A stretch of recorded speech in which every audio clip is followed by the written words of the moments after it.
How does it feel like when you do have those patients that do have that like fear of, I really don't want to come to the dentist, and they walk in and you guys are now treating them? You know, it would be a beautiful day for me to walk in the room. It's like, Dr. White, I've been waiting for this appointment for the past 2 weeks. I couldn't sleep because I was so excited to come in here to see you. Right.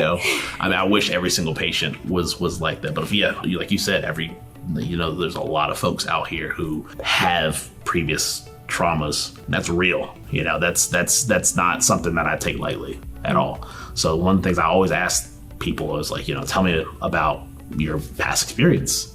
The beautiful moment that I have is when I can confront that issue that they're having.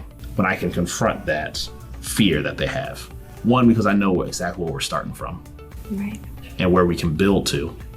But two, because I know that I'm going to offer you the best. Like, I know that any dentist can, do a filling or do a crown or whatever, Right. But it just takes a certain team and a certain attention to actually notice those things about people and notice those things that people need, and to be able to cater to that. I always see any patient who comes in here who is afraid, who has anxieties and things of that nature, I always see that as an opportunity for growth for both of us. It feels like your office is very like safe, special place. I like that you take pride in that too. I'll even let the patient take control, because sometimes that's an issue is, they feel helpless. Right.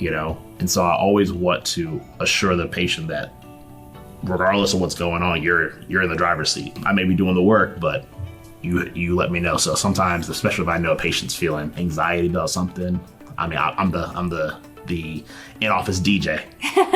A lot of times if I know you're nervous, I see like, oh, you don't have anything that you're listening to. Some people like to listen to podcasts. Yeah. So I'm gonna ask them like, what do you want to listen to today? And once again, it's just about making the office comfortable for them. I know the power that music has for people. I know all it takes is for someone to hear one song, it takes them to a different place. And they know that they're not in a dental office anymore. Like I said, we take all these different steps to make sure that folks are comfortable.